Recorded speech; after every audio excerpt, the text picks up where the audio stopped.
صلیبیوں کے بحری بیڑے اور افواج کو بحیرہ روم میں غرق کر کے صلاح الدین ایوبی ابھی مصر کے ساحلی علاقے میں ہی موجود تھا۔ 7 دن گزر گئے تھے، صلیبیوں سے تاوان وصول کیا جا چکا تھا، مگر بحیرہ روم ابھی تک بچے کچے بحری جہازوں کو، کشتیوں کو نگل اور انسانوں کو اگل رہا تھا۔ صلیبی ملاح اور سپاہ جلتے جہازوں سے سمندر میں کود گئے تھے۔ دور سمندر کے وسط میں 7 روز بعد بھی چند ایک جہازوں کے بادبان پھڑ پھڑاتے نظر آتے تھے۔ ان میں کوئی انسان نہیں تھا۔ پھٹے ہوئے بادبانوں نے جہازوں کو سمندر کے رحم و کرم پر چھوڑ دیا تھا۔ صلاح الدین ایوبی نے ان کی تلاشی کے لیے کشتیاں روانہ کر دی تھیں اور ہدایت دی تھی کہ اگر کوئی جہاز یا کشتی کام کی ہو تو وہ رسیوں سے گھسیٹ لائیں، اور جو اس قابل نہ ہو ان میں سے سامان اور کام کی چیزیں نکال لائیں۔ آگے بڑھنے سے پہلے آپ ہمارے چینل کو لازمی سبسکرائب کریں اور ساتھ موجود بیل آئیکن کو پریس کر کے آل پہ کلک کر دیں تاکہ آپ ہماری تمام آنے والی ویڈیو بآسانی دیکھ سکیں۔ کشتیاں چلی گئی تھیں اور جہازوں سے سامان لایا جا رہا تھا۔ ان میں زیادہ تر اسلحہ اور کھانے پینے کا سامان تھا یا لاشیں۔ سمندر میں لاشوں کا یہ عالم تھا کہ لہریں انہیں اٹھا اٹھا کر ساحل پر پٹک رہی تھیں۔ ان میں کچھ تو جلی ہوئی تھیں اور کچھ مچھلیوں کی کھائی ہوئی، بہت سی ایسی تھیں جن میں تیر پیوست تھے۔ صلاح الدین ایوبی نے صلیبیوں کے تیروں، نیزوں، تلواروں اور دیگر اسلحہ کا معائنہ بڑی غور سے کیا تھا اور انہیں اپنے اسلحہ کے ساتھ رکھ کر مضبوطی اور مار کا مقابلہ کیا تھا۔ زندہ لوگ بھی تختوں اور ٹوٹی ہوئی کشتیوں پر تیرتے ابھی تک سمندر سے باہر آ رہے تھے۔ ان بھوکے پیاسے، تھکے ہارے ہوئے لوگوں کو لہریں جہاں کہیں ساحل پر لا پھینکتی تھیں، وہ وہیں نڈال ہو کر گر پڑتے اور مسلمان انہیں پکڑ لاتے تھے۔ ساحل کی میلوں لمبائی میں یہی عالم تھا۔ سلطان ایوبی نے اپنی سپاہ کو مصر کے سارے ساحل پر پھیلا دیا تھا اور انتظام کیا تھا کہ جہاں بھی کوئی قیدی سمندر سے نکلے اسے وہیں خشک کپڑے اور خوراک دی جائے، اور جو زخمی ہوں ان کی مرہم پٹی بھی وہیں ہو جائے۔ اس اہتمام کے بعد قیدیوں کو ایک جگہ جمع کیا جا رہا تھا۔ صلاح الدین ایوبی لاشوں کو دیکھ رہا تھا کہ اچانک ایک کھوپڑی صلاح الدین ایوبی کی نظروں سے گزری۔ چہرے اور بالوں سے صاف پتہ چلتا تھا کہ کسی صلیبی کی کھوپڑی ہے۔ ایوبی کچھ دیر کھوپڑی کو دیکھتا رہا، پھر اس نے اپنے سالاروں کی طرف دیکھا اور کہا، ان لوگوں کی کھوپڑیاں مسلمانوں کی کھوپڑیوں سے بہتر ہیں۔ یہ ان کھوپڑیوں کا کمال ہے کہ ہماری خلافت، عورت اور شراب کی نظر ہوتی جا رہی ہے۔ ایک سالار نے کہا، صلیبی چوہوں کی طرح سلطنت اسلامیہ کو ہڑپ کرتے چلے جا رہے ہیں اور ہمارے بادشاہ انہیں جزیہ دے رہے ہیں۔ شداد نے کہا، فلسطین پر صلیبی قابض ہیں، کیا ہم امید رکھ سکتے ہیں کہ ہم فلسطین سے انہیں نکال سکیں گے؟ صلاح الدین ایوبی نے کہا، خدا کی ذات سے مایوس نہ ہوں۔ ایک اور سالار بولا، ہم اپنے بھائیوں کی ذات سے مایوس ہو چکے ہیں۔ سلطان ایوبی نے کہا، تم ٹھیک کہتے ہو، حملہ جو باہر سے ہوتا ہے اسے ہم روک سکتے ہیں۔ کیا تم میں سے کوئی سوچ بھی سکتا تھا کہ کفار کے اتنے بڑے بحری بیڑے کو تم اتنی تھوڑی طاقت سے نظر آتش کر سکو گے یا ڈبو سکو گے؟ تم نے شاید اندازہ نہیں کیا کہ اس بیڑے میں جو لشکر آ رہا تھا وہ سارے مصر پر مکھیوں کی طرح چھا جاتا۔ اللہ نے ہمیں ہمت دی اور ہم نے کھلے میدان میں نہیں بلکہ صرف گھات لگا کر اس لشکر کو سمندر کی تہہ میں گم کر دیا۔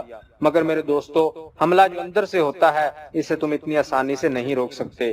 جب تمہارا اپنا بھائی تم پر وار کرے گا تو تم پہلے یہ سوچو گے کہ کیا تم پر واقعی بھائی نے وار کیا ہے؟ تمہارے بازو میں اس کے خلاف تلوار اٹھانے کی طاقت نہیں ہوگی۔ اگر تلوار اٹھاؤ گے اور اپنے بھائی سے تیغ آزمائی کرو گے تو دشمن موقع غنیمت جان کر دونوں کو ختم کر دے گا۔ شداد نے کہا، یہ تو آپ کو معلوم ہے کہ صلیبی یروشلم کے مسلمان باشندوں کے ساتھ کتنا کچھ احترام کر رہے ہیں۔ وہاں سے مسلمان بیوی بچوں کو ساتھ لے کر بھاگ رہے ہیں۔ ہماری بیٹیوں کی آبرو لوٹی جا رہی ہے۔ ہمارے قیدیوں کو انہوں نے ابھی تک نہیں چھوڑا۔ مسلمان جانوروں کی سی زندگی بسر کر رہے ہیں۔ کیا ہم ان عیسائیوں سے انتقام نہیں لیں گے؟ صلاح الدین ایوبی نے کہا، انتقام نہیں، ہم فلسطین لیں گے، مگر فلسطین کے راستے میں ہمارے اپنے حکمران حائل ہیں۔ کفار نے صلیب پر ہاتھ رکھ کر سلطنت اسلامیہ کے خاتمے کا حلف اٹھایا ہے، اور میں نے اپنے اللہ کے حضور کھڑے ہو کر اور ہاتھ اپنے سینے پر رکھ کر قسم کھائی ہے کہ فلسطین ضرور لوں گا۔ مگر میرے رفیقو، مجھے اپنی تاریخ کا مستقبل کچھ روشن نظر نہیں آتا۔ ایک وقت تھا کہ عیسائی بادشاہ تھے اور ہم جنگجو۔ اب ہمارے بزرگ بادشاہ بنتے جا رہے ہیں اور عیسائی جنگجو۔ دونوں قوموں کا رجحان دیکھ کر میں کہہ رہا ہوں کہ ایک وقت آئے گا جب مسلمان بادشاہ بن جائیں گے مگر عیسائی ان پر حکومت کریں گے۔ مسلمان اسی بدمستی میں رہیں گے کہ ہم بادشاہ ہیں، آزاد ہیں، مگر وہ آزاد نہیں ہوں گے۔ میں فلسطین لے لوں گا، مگر مسلمانوں کا رجحان بتا رہا ہے کہ وہ فلسطین گنوا بیٹھیں گے۔ عیسائیوں کی کھوپڑی بڑی تیز ہے، غور کرو کہ 50,000 سوڈانی لشکر کو کون پال رہا تھا؟ ہماری خلافت اپنی آستین میں ناجی نام کا سانپ پال رہی تھی۔ میں پہلا امیر مصر ہوں جس نے دیکھا ہے کہ یہ لشکر ہمارے لیے نہ صرف بیکار ہے بلکہ خطرناک بھی ہے۔ اگر ناجی کا خط پکڑا نہ جاتا تو آج ہم سب اس لشکر کے ہاتھوں مارے جا چکے ہوتے یا اس کے قیدی ہوتے۔ میں بحیرہ روم میں کفار کی وہ کشتیاں دیکھنے نکلا تھا جو ملاحوں کے بغیر ڈول رہی تھیں، مگر میرے عزیز دوستو، کبھی نہ سمجھنا کہ صلیبیوں کی کشتی ڈول رہی ہے۔ وہ پھر آئیں گے، گٹاؤں کی طرح گرجتے آئیں گے اور برسیں گے، لیکن وہ زمین کے نیچے سے اور پیٹھ کے پیچھے سے بھی وار کریں گے۔ ہمیں اب صلیبیوں سے ایسی جنگ لڑنی ہے جو صرف فوجیں نہیں لڑیں گی۔ میں جنگی تربیت میں ایک اور اضافہ کر رہا ہوں۔ یہ فن حرب و ضرب کا نیا باب ہے، اسے جاسوسوں کی جنگ کہتے ہیں۔ میں علی بن سفیان کو ایک ہدایت دے چکا ہوں، لیکن اس پر عمل درآمد نہیں ہو سکا کیونکہ فوراً ہی مجھے اس حملے کی خبر ملی اور عمل درآمد دھرا رہ گیا۔ تم سب فوری طور پر یوں کرو کہ اپنے سپاہیوں اور ان کے عہدیداروں میں سے ایسے افراد منتخب کرو جو دماغی اور جسمانی لحاظ سے مضبوط اور صحت مند ہوں، باریک بین، دور اندیش، قوت فیصلہ رکھنے والے، جاں باز قسم کے آدمی چنو۔ میں نے علی کو ایسے آدمیوں کی جو صفات بتائی تھیں وہ سب سن لو۔ ان میں اونٹ کی مانند زیادہ سے زیادہ دن بھوک اور پیاس برداشت کرنے کی قوت ہو، چیتے کی طرح جپٹنا جانتے ہوں، عقاب کی طرح ان کی نظریں تیز ہوں، خرگوش اور ہرن کی طرح دوڑ سکتے ہوں، مسلح دشمن سے ہتھیار کے بغیر بھی لڑ سکیں، ان میں شراب اور کسی دوسری نشہ آور چیز کی عادت نہ ہو، کسی لالچ میں نہ آئیں۔ عورت کتنی ہی حسین مل جائے اور زر و جوہرات کے انبار ان کے قدموں میں لگا دیے جائیں، وہ نظر اپنے فرض پر رکھیں۔ اپنے دوستوں اور ان کے کمانداروں کو خاص طور پر ذہن نشین کرا دیں کہ عیسائی بڑی خوبصورت اور جوان لڑکیوں کو جاسوسی کے لیے اور فوجوں میں بے اطمینانی پھیلانے کے لیے اور عسکریوں کو جذبے کے لحاظ سے بیکار کرنے کے لیے استعمال کر رہے ہیں۔ میں نے مسلمانوں میں یہ کمزوری دیکھی ہے کہ عورت کے آگے ہتھیار ڈال دیتے ہیں۔ میں مسلمان عورت کو ان مقاصد کے لیے دشمن کے علاقے میں کبھی نہیں بھیجوں گا۔ ہم عصمتوں کے محافظ ہیں، عصمتوں کو ہتھیار نہیں بنائیں گے۔ علی بن سفیان نے چند ایک لڑکیاں رکھی ہوئی ہیں، لیکن وہ مسلمان نہیں اور وہ عیسائی بھی نہیں، مگر میں عورت کا قائل نہیں۔ محافظ دستے کا کمانڈر خیمے میں آیا اور اطلاع دی کہ محافظ کچھ لڑکیوں اور آدمیوں کو ساتھ لائے ہیں۔ سلطان ایوبی باہر نکلا، اس کے تینوں سالار بھی ساتھ تھے۔ باہر 5 آدمی کھڑے تھے جن کے لمبے چوغے، دستاریں اور ڈیل ڈول بتا رہی تھی کہ تاجر ہیں اور سفر میں ہیں۔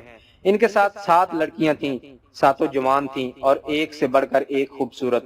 ان محافظوں میں سے ایک نے جو سلطان پر تیر چلانے والے کی تلاش میں گئے تھے بتایا کہ انہوں نے تمام علاقہ چھان مارا، انہیں کوئی آدمی نظر نہیں آیا۔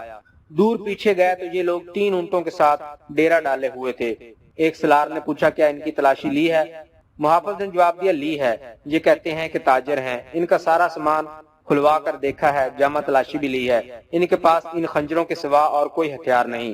اس نے 5 خنجر سلطان ایوبی کے قدموں میں رکھ دیے۔ ایک تاجر نے کہا ہم مراکش کے تاجر ہیں، اسکندریہ تک جائیں گے۔ 2 روز گزرے، ہمارا قیام یہاں سے 10 کوس پیچھے تھا۔ پرسوں شام یہ لڑکیاں ہمارے پاس آئیں، ان کے کپڑے بھیگے ہوئے تھے۔ انہوں نے بتایا کہ یہ سسلی کی رہنے والی ہیں۔ انہیں عیسائی فوج کا ایک کماندار گھروں سے پکڑ کر ساتھ لے آیا اور ایک بحری جہاز میں جا سوار کیا۔ ان کے ماں باپ غریب ہیں، یہ کہتی ہیں کہ بے شمار جہاز اور کشتیاں چل پڑیں۔ لڑکیوں والے جہاز میں چند اور کماندار قسم کے آدمی تھے اور ان کی فوج بھی تھی۔ وہ سب ان لڑکیوں کے ساتھ شراب پی کر عیش و عشرت کرتے رہے۔ اس ساحل کے قریب آئے تو جہازوں پر آگ کے گولے گرنے لگے۔ تمام لوگ جہازوں سے سمندر میں کودنے لگے۔ ان لڑکیوں کو انہوں نے کشتی میں بٹھا کر جہاز سے سمندر میں اتار دیا۔ یہ بتاتی ہیں کہ انہیں کشتی چلانی نہیں آتی تھی۔ کشتی سمندر میں ڈولتی اور بھٹکتی رہی، پھر ایک روز خود ہی ساحل سے آ لگی۔ ہمارا قیام ساحل کے ساتھ تھا، ہمارے پاس آ گئیں، بہت ہی بری حالت میں تھیں۔ ہم نے انہیں پناہ میں لے لیا۔ ہم انہیں دھتکار تو نہیں سکتے تھے، ہمیں کچھ سمجھ نہیں آ رہی تھی کہ ان کا کیا کریں۔ پچھلے پڑاؤ سے یہاں تک انہیں ساتھ لائے ہیں۔ یہ سوار آ گئے اور ہمارے سامان کی تلاشی لینے لگے۔ ہم نے ان سے تلاشی کی وجہ پوچھی تو انہوں نے بتایا کہ سلطان صلاح الدین امیر مصر کا حکم ہے۔ ہم نے ان کی منت سماجت کی کہ ہمیں اپنے سلطان کے حضور لے چلو، ہم عرض کریں گے کہ ان لڑکیوں کو اپنی پناہ میں لے لیں، ہم سفر میں ہیں، انہیں کہاں کہاں لیے پھریں گے۔ لڑکیوں سے پوچھا تو وہ سسلی کی زبان بول رہی تھیں اور ڈری ڈری سی لگتی تھیں۔ ان میں سے 2-3 اکٹھی ہی بولنے لگی۔ صلاح الدین ایوبی نے تاجروں سے پوچھا کہ ان کی زبان کون سمجھتا ہے؟ ایک تاجر نے بتایا کہ صرف میں سمجھتا ہوں۔ یہ التجا کر رہی ہیں کہ سلطان انہیں پناہ میں لے لیں۔ کہتی ہیں کہ ہم تاجروں کے قافلے کے ساتھ نہیں جائیں گی، کہیں ایسا نہ ہو کہ راستے میں ڈاکو ہمیں اٹھا کر لے جائیں۔ ادھر جنگ بھی ہو رہی ہے، ہر طرف عیسائیوں اور مسلمانوں کے سپاہی بھاگتے دوڑتے پھر رہے ہیں۔ ہمیں سپاہیوں سے بہت ڈر آتا ہے۔ ہمیں جب گھروں سے اٹھایا گیا تھا تو ہم سب کنواری تھیں۔ ان فوجیوں نے بحری جہاز میں ہمیں طوائفیں بنائے رکھا ہے۔ ایک لڑکی نے کچھ کہا تو اس کی زبان جاننے والے تاجر نے سلطان ایوبی سے کہا یہ کہتی ہے کہ ہمیں مسلمانوں کے بادشاہ تک پہنچا دو، ہو سکتا ہے اس کے دل میں رحم آ جائے۔ ایک اور لڑکی بول پڑی، اس کی آواز رندھیائی ہوئی تھی۔ تاجر نے کہا یہ کہتی ہے ہمیں عیسائی سپاہیوں کے حوالے نہ کیا جائے، میں مسلمان ہو جاؤں گی بشرطے کہ کوئی اچھی حیثیت والا مسلمان میرے ساتھ شادی کر لے۔ دو تین لڑکیاں پیچھے کھڑی منہ چھپانے کی کوشش کر رہی تھیں، ان کے چہروں پر گھبراہٹ تھی، بات کرتے شرماتی یا ڈرتی تھیں۔ سلطان ایوبی نے تاجر سے کہا انہیں کہو کہ یہ عیسائیوں کے پاس نہیں جانا چاہتی، ہم انہیں اسلام قبول کرنے پر مجبور نہیں کر سکتے۔ یہ لڑکی جو کہہ رہی ہے کہ مسلمان ہو جائے گی بشرطے کہ کوئی مسلمان اس کے ساتھ شادی کر لے، اسے کہو کہ میں اس کی پیشکش قبول نہیں کر سکتا کیونکہ یہ خوف اور مجبوری کے عالم میں اسلام قبول کرنا چاہتی ہے۔ انہیں بتاؤ کہ انہیں مجھ پر اعتماد ہے تو میں انہیں اسلام کی بیٹیوں کی طرح پناہ میں لیتا ہوں، اپنے دارالحکومت میں جا کر یہ انتظام کر دوں گا کہ انہیں عیسائی راہبوں یا کسی پادری کے پاس بھجوا دوں گا۔ پادری یروشلم میں ہوں گے۔ دوسری صورت یہ ہے کہ جب عیسائی قیدیوں کو آزاد کیا جائے گا تو میں کوشش کروں گا کہ ان کی شادیاں قابل اعتماد اور اچھی حیثیت کے قیدیوں کے ساتھ کر دوں۔ انہیں یہ بھی بتا دو کہ کسی مسلمان کو ان سے ملنے کی اجازت نہیں ہوگی اور نہ انہیں اجازت ہوگی کہ کسی مسلمان سے ملیں، ان کی ضروریات اور عزت کا خیال رکھا جائے گا۔ تاجر نے لڑکیوں کو ان کی زبان میں سلطان ایوبی کی ساری باتیں بتائیں تو ان کے چہروں پر رونق آ گئی، وہ ان شرائط پر رضامند ہو گئیں۔ تاجر شکریہ ادا کر کے چلے گئے۔ صلاح الدین ایوبی نے لڑکیوں کے لیے الگ خیمہ لگانے اور خیمے کے باہر ہر وقت ایک سنتری موجود رہنے کا حکم دیا۔ وہ خیمے کی جگہ بتانے ہی لگا تھا کہ 6 صلیبی قیدی سلطان ایوبی کے سامنے لائے گئے۔ وہ بہت ہی بری حالت میں تھے، ان کے کپڑے بھیگے ہوئے تھے، کپڑوں پر خون بھی تھا، ریت بھی، ان کے چہرے لاشوں کی مانند تھے۔ ان کے متعلق بتایا گیا کہ 150-200 میل دور ساحل پر بے سدھ پڑے تھے، وہ ٹوٹی ہوئی کشتی پر تیر رہے تھے۔ ایک کشتی پانی بھر جانے سے ڈوب گئی، یہ سب تیر کر ساحل تک پہنچے۔ کشتی میں 22 آدمی سوار تھے، صرف یہ 6 زندہ بچے۔ ان میں سے ایک چہرے مہرے سے لگتا تھا کہ معمولی سپاہی نہیں ہے، وہ کرا رہا تھا۔ اس کے کپڑوں پر خون کا ایک دبا بھی نہ تھا، مگر زخمیوں سے زیادہ تکلیف میں معلوم ہوتا تھا۔ اس نے 7 لڑکیوں کو غور سے دیکھا اور پھر کراہنے لگا۔ یہ صلاح الدین ایوبی کا حکم تھا کہ ہر ایک قیدی اسے دکھایا جائے، چونکہ قیدی ابھی تک سمندر سے بچ بچ کر نکل رہے تھے، اس لیے ہر ایک قیدی سلطان ایوبی کے سامنے لایا جاتا تھا۔ اس نے ان قیدیوں کو بھی دیکھا، کسی سے کوئی بات نہ کی، البتہ اس قیدی کو جو سب سے زیادہ کرا رہا تھا اور جس کے جسم پر کوئی زخم نہ تھا، سلطان نے غور سے دیکھا اور آہستہ سے اپنے سلاروں سے کہا علی بن سفیان ابھی تک نہیں آیا۔ ان تمام قیدیوں سے جو اب تک ہمارے پاس آ چکے ہیں بہت کچھ پوچھنا ہے، ان سے معلومات لینی ہے۔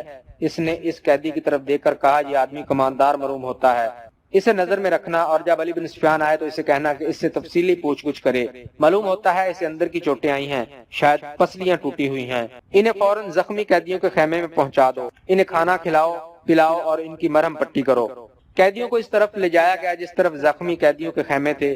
لڑکی انہیں جاتا دیکھتی رہیں، پھر ان لڑکیوں کو بھی لے گئے۔ فوج کے خیموں سے تھوڑی دور لڑکیوں کے لیے خیمہ نصب کیا جا رہا تھا، وہاں سے کوئی 100 قدم دور زخمی قیدیوں کے خیمے تھے، وہاں بھی ایک خیمہ گاڑا جا رہا تھا اور 6 نئے قیدی زمین پر لیٹے ہوئے تھے۔ لڑکیاں ان کی طرف دیکھ رہی تھیں، دونوں خیمے کھڑے ہو گئے، لڑکیاں اپنے خیمے میں چلی گئیں اور زخمیوں کو ان کے اپنے خیمے میں لے گئے۔ ایک سنتری لڑکیوں کے خیمے کے باہر کھڑا ہو گیا، لڑکیوں کے لیے کھانا آ گیا جو انہوں نے کھا لیا۔ پھر ایک لڑکی خیمے سے نکل کر اس خیمے کی طرف دیکھنے لگی جس میں نئے 6 زخمی قیدیوں کو لے گئے تھے۔ اس کے چہرے پر اب گھبراہٹ اور خوف کا کوئی تاثر نہیں تھا۔ سنتری نے اسے دیکھا اور اس نے سنتری کو دیکھا، لڑکی نے مسکرا کر اشارہ کیا کہ وہ زخمیوں کے خیمے کی طرف جانا چاہتی ہے۔ سنتری نے سر ہلا کر اسے روک دیا، لڑکیوں کو خیمے سے دور جانے یا کسی سے ملنے کی اجازت نہیں تھی۔ لڑکیوں اور 6 زخمیوں کے خیموں کے درمیان بہت سے درخت تھے، بائیں طرف مٹی کا ایک ٹیلہ تھا جس پر جھاڑیاں تھیں۔ سورج غروب ہو گیا، پھر رات تاریک ہونے لگی، کیمپ کے گل غبارے پر نیند غالب آنے لگی اور پھر زخمیوں کے کراہنے کی آوازیں رات کے سکوت میں کچھ زیادہ ہی صاف سنائی دینے لگی۔ صلاح الدین ایوبی کے اس جنگی کیمپ میں جاگنے والوں میں چند ایک سنتری تھے یا وہ زخمی قیدی جنہیں زخم سونے نہیں دیتے تھے، یا صلاح الدین ایوبی کے خیمے کے اندر دن کا سامان تھا، وہاں کسی کو نیند نہیں آئی تھی۔ سلطان ایوبی کے 3 سالار اس کے پاس بیٹھے تھے اور باہر محافظ دستہ بیدار تھا۔ سلطان ایوبی نے ایک بار پھر کہا علی بن سفیان ابھی تک نہیں آیا۔ اس کے لہجے میں تشویش تھی، اس نے کہا اس کا قاصد بھی نہیں آیا۔ ایک سالار نے کہا اگر کوئی گڑبڑ ہوتی تو اطلاع آ چکی ہوتی، معلوم ہوتا ہے وہاں سب ٹھیک ہے۔ صلاح الدین ایوبی نے کہا امید تو یہی رکھنی چاہیے، لیکن 50,000 کے لشکر نے بغاوت کر دی تو سنبھالنا مشکل ہو جائے گا۔ وہاں ہماری نفری 1,500 سوار اور 2,700 پیادہ ہے، ان کے مقابلے میں سوڈانی بہتر اور تجربہ کار عسکری ہیں اور تعداد بھی بہت زیادہ ہے۔ ایک اور سالار نے کہا کہ ناجی اور اس کے سازشی ٹولے کے خاتمے کے بعد بغاوت ممکن نظر نہیں آتی۔ قیادت کے بغیر سپاہی بغاوت نہیں کریں گے۔ صلاح الدین ایوبی نے کہا لیکن پیش بندی ضروری ہے، علی آ جائے تو پتہ چلے گا کہ پیش بندی کس قسم کی جائے۔ صلیبیوں کو روکنے کے لیے تو سلطان ایوبی خود آیا تھا، لیکن دارالحکومت میں سوڈانی فوج کی بغاوت کا خطرہ ابھی تک موجود تھا۔ علی بن سفیان کو سلطان ایوبی نے وہیں چھوڑ دیا تھا تاکہ وہ سوڈانی لشکر پر نظر رکھے اور بغاوت کو اپنے خصوصی فن سے دبانے کی کوشش کرے۔ اسے اب تک صلاح الدین ایوبی کے پاس آ کر وہاں کے احوال اور قوائف بتانے تھے، مگر وہ نہیں آیا، جس سے سلطان ایوبی بے چین ہوا جا رہا تھا۔ جب وہ اپنے سلاروں کے ساتھ قاہرہ کی صورتحال کے متعلق باتیں کر رہا تھا، اس کا تمام کیمپ گہری نیند سو چکا تھا، مگر وہ 7 لڑکیاں جاگ رہی تھیں جنہیں سلطان ایوبی نے پناہ میں لے لیا تھا۔ ایک بار سنتری نے خیمے کا پردہ اٹھا کر دیکھا، اندر دیا چل رہا تھا۔ پردہ ہٹتے ہی لڑکیاں خراٹے لینے لگیں۔ سنتری نے دیکھا کہ وہ پوری ساتھ ہیں اور سو رہی ہیں، تو اس نے پردہ گرا دیا اور خیمے کے ساتھ لگ کر بیٹھ گیا۔ خیمے کے پردے کے ساتھ جو لڑکی تھی، اس نے نیچے سے پردہ ذرا اوپر اٹھایا، پردہ آہستہ سے چھوڑ کر اس نے ساتھ والی کے کان میں کہا بیٹھ گیا ہے۔ ساتھ والی نے اگلی لڑکی کے کان میں کہا کہ بیٹھ گیا ہے۔ اس طرح کانوں کان یہ اطلاع 7 لڑکیوں تک پہنچ گئی کہ سنتری بیٹھ گیا ہے۔ ایک لڑکی جو خیمے کے دوسرے دروازے کے ساتھ تھی آہستہ سے اٹھی اور بستر سے نکل گئی۔ بستر زمین پر بچھے تھے، اس نے اوپر لینے والے کمبل اس طرح بستر پر ڈال دیے جیسے ان کے نیچے لڑکی لیٹی ہوئی ہے۔ وہ پاؤں پر سرکتی خیمے کے دروازے تک گئی، پردہ ہٹایا اور باہر نکل گئی۔ باقی 6 لڑکیوں نے آہستہ آہستہ خراٹے لینے شروع کر دیے۔ سنتری کو معلوم تھا کہ یہ سمندر سے بچ کر نکلی ہوئی پناہ گزین لڑکیاں ہیں، کوئی خطرناک قیدی تو نہیں۔ وہ بیٹھ کر اونگتا رہا۔ لڑکی دبے پاؤں ایسے رخ پر ٹیلے کی طرف چلتی گئی جس رخ سے اس کے اور سنتری کے درمیان خیمہ حائل تھا۔ ٹیلے کے پاس پہنچ کر اس نے اس خیمے کا رخ کر لیا جس میں 6 نئے قیدی رکھے گئے تھے۔ رات تاریک تھی، وہاں کچھ درخت تھے۔ سنتری اب ادھر دیکھتا بھی تو اس لڑکی نظر نہ آتی۔ لڑکی بیٹھ گئی اور پاؤں پر سرک کر آگے بڑھنے لگی۔ آگے ریت کی ڈھیریاں سی تھیں، وہ ان کی اوٹ میں سرکتی ہوئی خیمے کے قریب پہنچ گئی، مگر وہاں ایک سنتری ٹہل رہا تھا۔ لڑکی ایک ڈھیری کے پاس لیٹ گئی، سنتری اسے سیاہ سائے کی طرح نظر آ رہا تھا۔ وہ اب 2 سنتریوں کے درمیان تھی، ایک اس کے اپنے خیمے کا اور دوسرا زخمیوں کے خیمے کا۔ اسے ڈر یہ تھا کہ زخمیوں کا سنتری اس کی طرف آ گیا تو وہ پکڑی جائے گی۔ بہت دیر انتظار کے بعد سنتری دوسرے زخمیوں کی طرف چلا گیا۔ لڑکی ہاتھوں اور گھٹنوں کے بل چلتی خیمے تک پہنچ گئی اور پردہ اٹھا کر اندر چلی گئی۔ اندر اندھیرا تھا، 2-3 زخمی آہستہ آہستہ کرا رہے تھے۔ شاید ان میں سے کسی نے خیمہ کا پردہ اٹھتا دیکھ لیا تھا۔ اس نے آہستہ سی آواز میں پوچھا کون ہے؟ لڑکی نے منہ سے شی کی لمبی آواز نکالی اور سرگوشی میں پوچھا رابن کہاں ہے؟ اسے جواب ملا ادھر سے تیسرا۔ لڑکی نے تیسرے آدمی کے پاؤں ہلائے تو آواز آئی کون ہے؟ لڑکی نے جواب دیا موبی۔ رابن اٹھ بیٹھا، ہاتھ لمبا کر کے لڑکی کو بازو سے پکڑا اور اسے اپنے بستر میں گھسیٹ لیا۔ اسے اپنے پاس لٹا کر اوپر کمبل ڈال دیا اور بولا سنتری نہ آ جائے، میرے ساتھ لگی رہو۔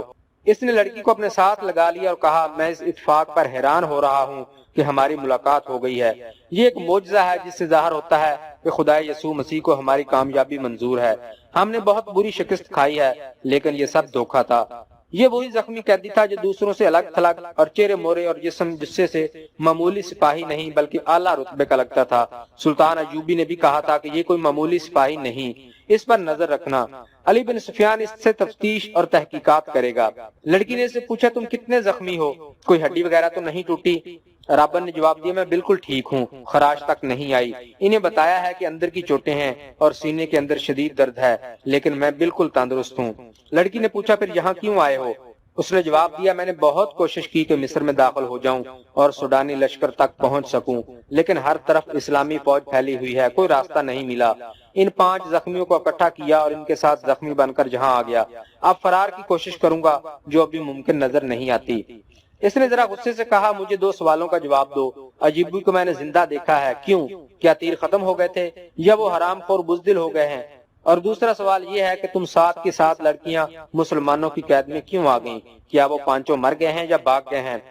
موبی نے کہا وہ زندہ ہے رابن، تم کہتے ہو کہ خدا یسوع مسیح کو ہماری کامیابی منظور ہے، لیکن میں کہتی ہوں کہ ہمارا خدا ہمیں کسی گناہ کی سزا دے رہا ہے۔ صلاح الدین ایوبی اس لیے زندہ ہے کہ تیر اس کے پاؤں کے درمیان ریت میں لگا تھا۔ رابن نے پوچھا کیا تیر کسی لڑکی نے چلایا تھا؟ کرسٹوفر کہاں تھا؟ لڑکی نے کہا اسی نے چلایا تھا مگر کرسٹوفر کا تیر خطا گیا۔ رابن نے حیرت سے تڑپ پر پوچھا وہ کرسٹوفر جس کی تیر اندازی نے شاہ آگسٹس کو بھی حیران کر دیا، اور اس کی ذاتی تلوار انعام میں لی تھی، یہاں آ کر اس کا نشانہ اتنا چوک گیا کہ 6 فٹ لمبا اور 3 فٹ چوڑا صلاح الدین اس کے تیر سے بچ گیا۔ بدبخت کے ہاتھ ڈر سے کانپ گئے ہوں گے۔ موبی نے کہا فاصلہ زیادہ تھا اور کرسٹوفر کہتا تھا کہ تیر کمان سے نکلنے ہی لگا تھا کہ کھلی ہوئی آنکھ میں مچھر پڑ گیا۔ اس حالت میں اس کا تیر نکل گیا اور خطا ہو گیا۔ صلاح الدین ایوبی ساحل پر گیا تھا تو اس کے ساتھ 3 کمانڈر تھے اور 4 محافظوں کا دستہ تھا۔ وہ ہر طرف پھیل گئے۔ یہ تو ہماری خوش قسمتی تھی کہ علاقہ چٹانی تھا۔ کرسٹوفر بچ کے نکل آیا اور پھر ہمیں اتنا وقت مل گیا کہ ترکش اور کمان ریت میں دبا کر اوپر اونٹ بٹھا دیا۔ سپاہی آ گئے تو کرسٹوفر نے انہیں بتایا کہ وہ 5 مراکش کے تاجر ہیں اور یہ لڑکیاں سمندر سے نکل کر ہماری پناہ میں آئی ہیں۔ مسلمان سپاہیوں نے ہماری سامان کی تلاشی لی، انہیں تجارتی سامان کے سوا کچھ بھی نہ ملا۔ وہ ہم سب کو سلطان ایوبی کے سامنے لے گئے۔ ہم نے یہ ظاہر کیا کہ ہم سسلی کی زبان کے سوا اور کوئی زبان نہیں جانتی۔ کرسٹوفر نے ایوبی سے کہا کہ وہ ہماری زبان جانتا ہے۔ ہم 7 لڑکیوں نے چہروں پر گھبراہٹ اور خوف پیدا کر لیا۔ موبی نے رابن کو وہ ساری باتیں سنائیں جو سلطان ایوبی کے ساتھ ہوئی تھیں۔ یہ 7 لڑکیاں اور 5 آدمی جو مراکشی تاجروں کے بیس میں تھے، حملے سے 2 روز پہلے ساحل پر اتارے گئے تھے۔ 5 آدمی صلیبیوں کے تجربہ کار جاسوس اور کمانڈر تھے اور لڑکیاں بھی جاسوس تھیں۔ جاسوسی کے علاوہ ان کے ذمہ یہ کام بھی تھا کہ مسلمان سالاروں کو اپنے جال میں پھانسیں۔ وہ خوبصورت تو تھی ہی، انہیں جاسوسی اور ذہنی تخریب کاری کی خاص ٹریننگ دی گئی تھی۔ اس ٹریننگ میں اداکاری خاص طور پر شامل تھی۔ 5 مردوں کا یہ مشن تھا کہ صلاح الدین ایوبی کو ختم کرنا اور ناجی کے ساتھ رابطہ رکھنا۔ یہ لڑکیاں مصر کی زبان روانی سے بول سکتی تھیں لیکن انہوں نے ظاہر نہیں ہونے دیا۔ رابن اس شعبے کا سربراہ تھا، اسے ناجی تک پہنچنا تھا، مگر صلاح الدین ایوبی اور علی بن سفیان کی چال نے یہاں کے حالات کا رخ ہی الٹا کر دیا تھا۔